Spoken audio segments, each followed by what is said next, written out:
আসসালামু আলাইকুম শিক্ষার্থীরা, আপনারা কেমন আছেন? আশা করি আপনারা ভালো আছেন। আমরা উপস্থিত হয়েছি আজকে পর্ব ২ নিয়ে। ত্রিকোণমিতির সম্পূর্ণ সূত্রাবলী আজ আমরা সংক্ষেপে খুব কম সময়ে শিখে ফেলব। আচ্ছা, তো কথা না বাড়িয়ে আমরা শুরু করে দিচ্ছি। আমরা এভাবে পরপর মুখস্থ রাখার চেষ্টা করব। সাইন, কস, ট্যান, কট, সেক, কোসেক। আমরা পরপর মুখস্থ রাখার চেষ্টা করব। এখন পরপর মুখস্থ রাখলে আমরা সূত্রটা খুব সুন্দরভাবে মনে রাখতে পারি। কিভাবে? সাইনের সাথে কোসেকের সম্পর্ক আছে, আবার কজের সাথে সেকের সম্পর্ক আছে, আবার টেনের সাথে কটের সম্পর্ক আছে। কিভাবে সম্পর্ক আছে? এরা একে অপরের উল্টা, একে অপরের উল্টা। কিভাবে? সাইন সমান সমান আমরা লিখতে পারি 1/কোসেক, 1/কোসেক। আবার কস থিটা সমান সমান আমরা লিখতে পারি 1/সেক, 1/সেক। ঠিক একইভাবে আমি কোসেকেরটা লিখতে পারি 1/সাইন, সাইন থিটা। আবার সেকের ক্ষেত্রে লিখতে পারি 1/কস থিটা। ঠিক এইভাবেও এভাবেই এই দুটাও আবার একে অপরের বিপরীত। কিভাবে? ট্যান থিটা হবে 1/কট থিটা, আর কট থিটা হবে 1/ট্যান থিটা। এভাবে। এখন এই প্রত্যেকটার মাত্র একটা করে সূত্র থাকলেও এই ট্যান থিটা এবং কট থিটার আরও একটা সূত্র আছে। সেটা হচ্ছে ট্যান থিটা সমান সমান sine theta by cos theta. এটা একটু আমাদেরকে আলাদাভাবে মনে রাখতে হবে। আবার কট থিটা যেহেতু ট্যানের উল্টা, তাহলে ট্যান থিটা সমান সমান যদি সাইন বাই কস হয়, তাহলে কট থিটা সমান সমান হবে কস বাই সাইন, মানে উল্টা, cos theta by sine theta. এভাবে আমরা খুব সহজেই এইগুলা ধারাবাহিকভাবে মনে রাখার মাধ্যমে প্রথমটার সাথে লাস্টেরটার সম্পর্ক এবং কজের সাথে সেকের সম্পর্ক, এভাবে করে আমরা খুব সহজেই এতগুলা সূত্র মনে রাখতে পারি। আচ্ছা, এই তো গেল বর্গ ছাড়া। এবার যদি আমরা বর্গের সূত্রে যাই, যেভাবে sine square theta, cos square theta, এরকম মতো সূত্র আছে। তো আমরা যদি সেই সবের দিকে যাই, তাহলে আমাদের মনে রাখতে হবে, আবার আমরা লিখি sine theta, cos theta, tan theta, cot theta, sec theta, আর কোসেক থিটা। এখান থেকে আমি স্কোয়ারের সূত্র বানাবো। কিসের সূত্র বানাবো? স্কোয়ারের সূত্র বানাবো। স্কোয়ারের ক্ষেত্রে মনে রাখতে হবে, আগের যে সম্পর্কটা ছিল ওইটা হবে না, এই সম্পর্কটা হবে সাইনের সাথে কজের, এটা হবে সাইনের সাথে কজের, আর টেনের সাথে হবে সেকের, এবং কটের সাথে হবে কসেকের। এই দুইটা আলাদা, আর এটার ক্ষেত্রে পরপর। এটা একটু মনে রাখতে হবে।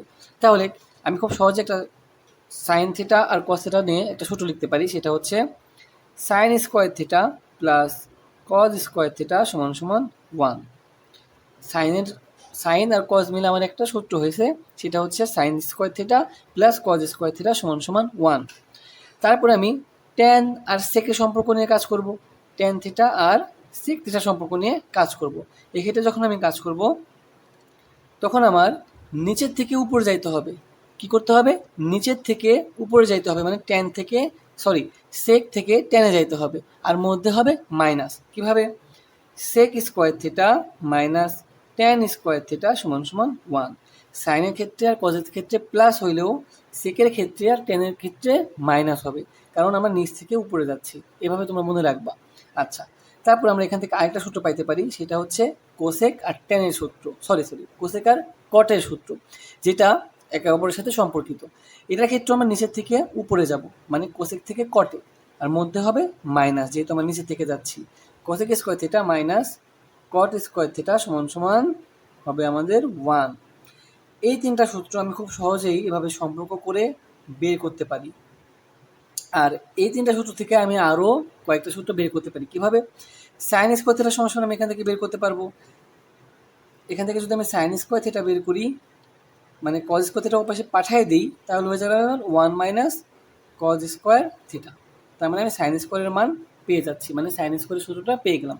আবার এখান থেকে যদি আমি কসকে না পাঠিয়ে যদি সাইনকে পাঠিয়ে দিই, তাহলে আমি কজ স্কোয়ারের সূত্র পেয়ে যাচ্ছি, মানে কজ স্কোয়ার থিটা সমান সমান হবে 1 মাইনাস সাইন স্কোয়ার থিটা। এভাবে আমি sine square theta, cos square theta, আবার আরেকটা সূত্র যেটা sine square theta plus cos square theta, মানে তিনটা সূত্র পেয়ে যাচ্ছি একটা সূত্রের মাধ্যমে, এভাবে মনে রেখে। আবার এখান থেকেও আমি পাচ্ছি কি, যদি আমি সেক স্কোয়ার থিটার পাশে রাখি, সেক স্কোয়ার থিটা কি পাশে রাখি, ট্যানকে ও পাশে পাঠাই দিই, তাহলে এর পাশে ট্যান ছিল মাইনাস, ওই পাশে গেলে হয়ে যাবে প্লাস, মানে 1 plus tan square theta. 1 plus tan square theta. আবার যদি আমি ট্যান স্কোয়ার সমান সমান লিখি, মনে করো আমি এখানে ট্যান স্কোয়ারটা রেখে দিচ্ছি আর 1টা ওই পাশে পাঠিয়ে দিচ্ছি, তাহলে 1টা ওই পাশে গেলে কী হয়ে যাবে? মাইনাস হয়ে যাবে। তাহলে এখানে থাকবে সেক স্কোয়ার থিটা মাইনাস 1। এভাবে আমি একটা সূত্রের মাধ্যমে আরও দুটা সূত্র পেয়ে যাচ্ছি। যখন আমার যে সূত্র কাজে লাগবে আমি সেই সময় সেই সূত্রটা ব্যবহার করব। আচ্ছা, এখান থেকেও আমি সেমভাবে আরও দুটো সূত্র পাইতে পারি। সেটা হচ্ছে, আমি যদি কসেক স্কোয়ার সূত্র বের করতে চাই, কসেক স্কোয়ার থিটা সমান সমান এই কটকে যদি আমি ওই পাশে পাঠিয়ে দিই, তাহলে 1-এর সাথে এটা হয়ে যাবে প্লাস, কেননা কট এ পাশে ছিল মাইনাস, তো এই পাশে যে হয়ে যাবে প্লাস। আবার এখানে যদি আমি মনে মনে কট স্কোয়ার থিটাকে রেখে দিই, মনে করো কট স্কোয়ার থিটাকে আমি এই পাশে রেখে দিছি আর 1 ওই পাশে পাঠিয়ে দিছি, তাহলে কী হবে? কট স্কোয়ার থিটা সমান সমান কোসেক স্কোয়ার থিটা মাইনাস 1, তার মানে কোসেক স্কোয়ার থিটা মাইনাস 1। এভাবে আমি আরও দুটো সূত্র পেয়ে যাব।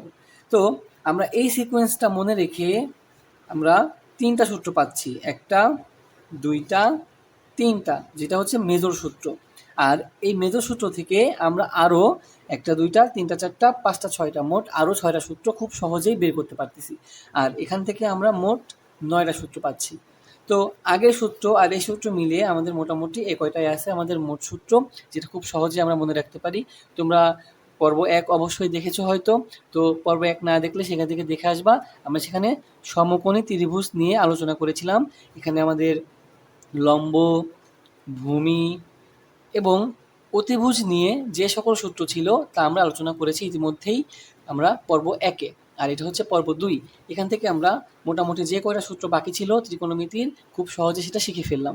ইনশাল্লাহ আমরা এটা ব্যবহার করে অনেক সহজেই অঙ্ক করে ফেলতে পারবো। নেক্সটেই আমি আপনাদের জন্য অঙ্ক ক্লাস নিয়ে হাজির হব ইনশাল্লাহ, এবং অনুশীলনী সবগুলো অঙ্ক করে দেওয়ার চেষ্টা করব। আজকের মতো এই পর্যন্তই। খুব সুন্দর করে আমি যেভাবে শিখালাম সেভাবে সিকোয়েন্স অনুযায়ী মনে রেখে আমরা সবগুলা সূত্র মনে রাখতে পারবো এবং যে কোনো সূত্র আমরা ব্যবহার করে খুব সহজেই অঙ্ক করে ফেলতে পারবো। তো আল্লাহ হাফেজ, আসসালামু আলাইকুম।